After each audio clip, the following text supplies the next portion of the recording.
Daisy's toys. Justin came over about half an hour later.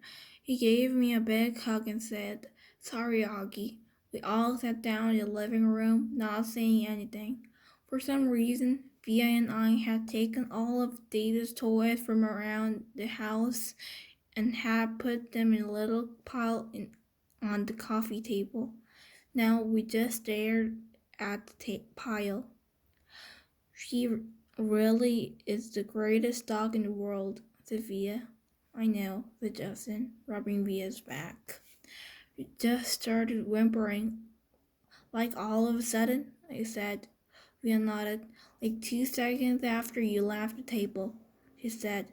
"Mom was gonna go after you, but Daisy just started, like, whimpering." "Like how?" I said. "Just whimpering. I don't know," said Via. "Like howling?" I said. "Augie like whimpering," she answered impatiently. She just started moaning like something was really hurting her, and she was panting like crazy. Then she just kind of flopped down, and Mom went over and tried to pick her up, and whatever, she was obviously hurting. She'd been Mom. "What?" I said. When Mom tried to touch her stomach, Daisy bit her hand, Fia explained.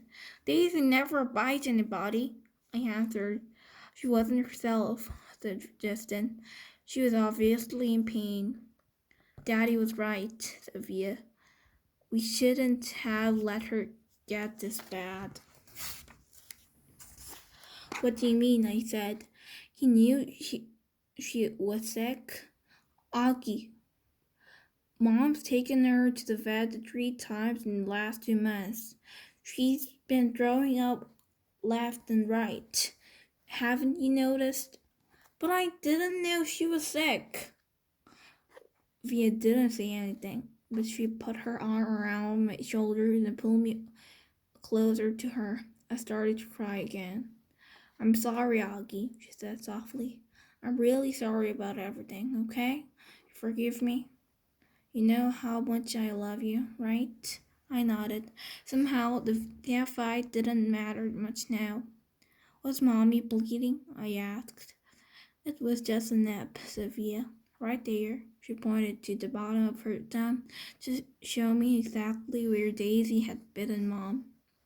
"Did it hurt her?" "Mommy's okay, Augie. She's fine."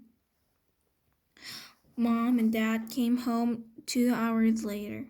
We knew the second they opened the door and Daisy wasn't with him that Daisy was gone. We all sat down in the living room around the pile of Daisy's toys.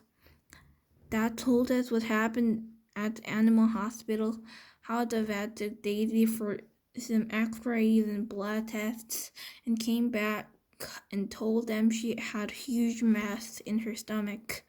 She was having trouble breathing.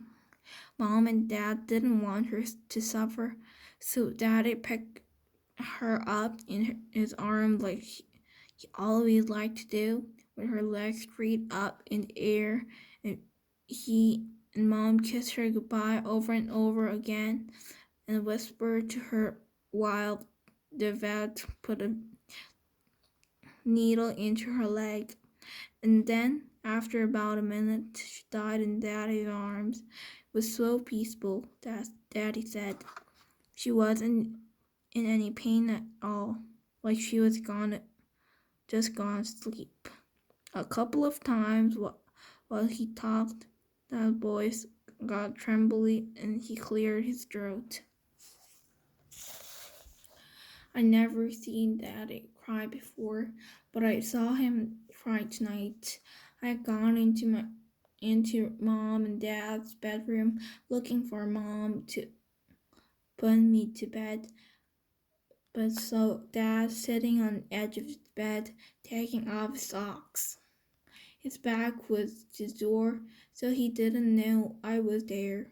At first, I thought he was laughing because his shoulders were shaking, but then he put his palms on his eyes, and I realized he was crying.